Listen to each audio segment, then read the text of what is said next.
Welcome to the Postcard Inspirations podcast.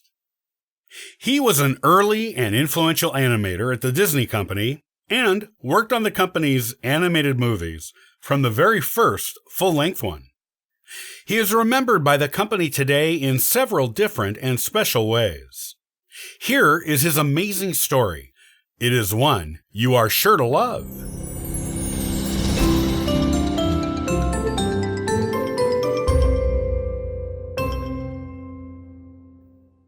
Ollie Johnston was born Oliver Martin Johnson, Jr. in 1912 and was one of the famous 9 old men of Disney animators. In fact, at the time of his passing, he was the last left of this illustrious group. He received the Disney Legend Award in 1989, and his work was honored in 2005 with a National Medal of Arts Award.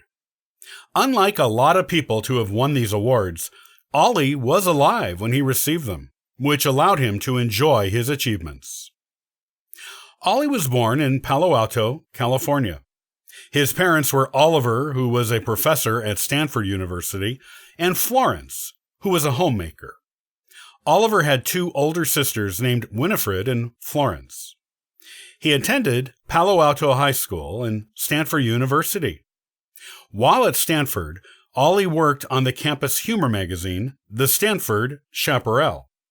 Also writing on this publication with him was a future fellow animator named Frank Thomas. After his junior year at Stanford, Ollie transferred to the Chouinard Art Institute. He later married Mary Worthy, who was an employee at Disney at the same time he was. They married in 1943 and were married until her passing in 2005. Ollie went to work at Walt Disney Studios in 1934 and remained there until 1978. He started out as an animator and became a directing animator with the animated movie Pinocchio, which was released in 1940. Ollie contributed in some way to most of the Disney animated films that were made during his tenure there, including such classics as Snow White and the 7 Dwarfs, Fantasia, and Bambi. His last full project at Disney was The Rescuers. Ollie was characterized as one of the movie's characters in this project, the cat, Rufus. The last Disney movie Ollie worked on at all was The Fox and the Hound. Ollie also wrote some books about animation. One that he co-authored with Frank Thomas was Disney Animation: The Illusion of Life. This was a reference book, and it contained Ollie and Frank's 12 principles of animation. The book assisted in preserving the knowledge of the early animation techniques that were considered innovative at the time, and that the animators at Disney Studios created. Ollie and Frank actually worked together a lot on Disney projects, often partnering or being partnered together. Their friendship and partnership was shown in the documentary Frank and Ollie, which was produced by Frank's son, Theodore. Theodore also produced another documentary about growing up around the Disney Studios called Growing Up with the 9 Old Men. This documentary was produced in 2012 and is included in the Diamond edition of the Peter Pan DVD. Ollie was a lifelong enthusiast of live steam trains. Beginning in 1949, he built a 4 3/4-inch La Cañada Valley Railroad, which was a miniature backyard railroad at his own house in Flint Ridge, California. The trains are now owned by Ollie's sons. This miniature railroad was one of the inspirations Walt Disney used for the one he built in the backyard at his own home. Walt called his miniature railroad the Carrollwood Pacific Railroad. The Carrollwood Railroad was the inspiration for the railroad that Walt put at Disneyland, which makes Ollie the indirect inspiration for that iconic railroad ride. In fact, Ollie was a founding member of the Carrollwood Pacific Historical Society at Disneyland, along with fellow Disney animator and railroad enthusiast Ward Kimball.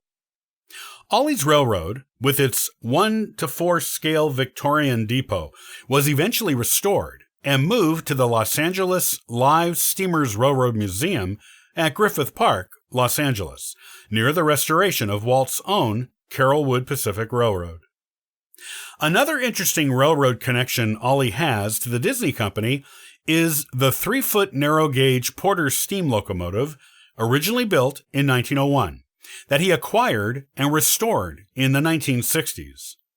Ollie named this locomotive the Marie E.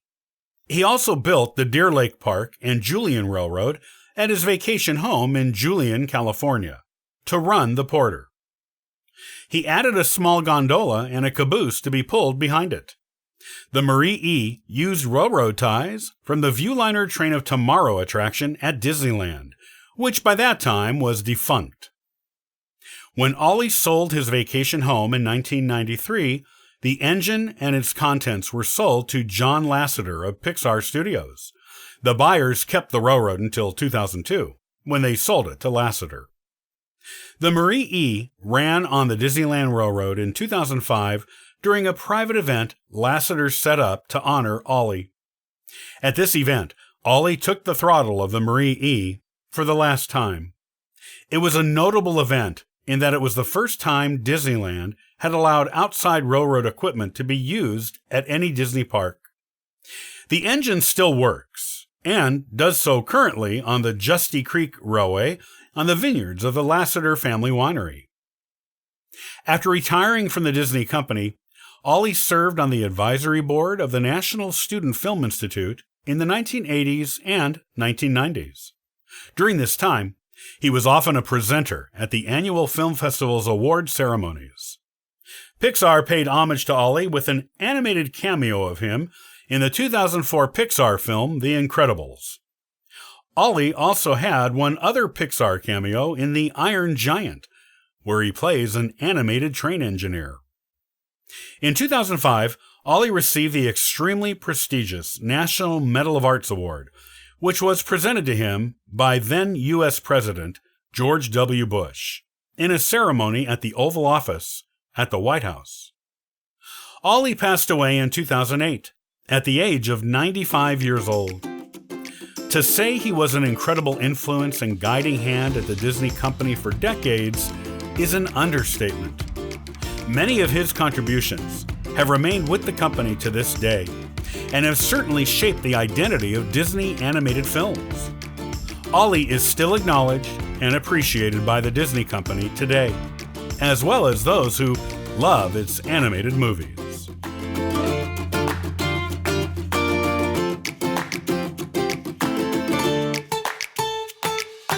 I love collecting postcards as a way to inspire my adventures and to share memories with family and friends. Follow along at postcardinspirations.com. Now, go out there and have a wonderfully inspirational day.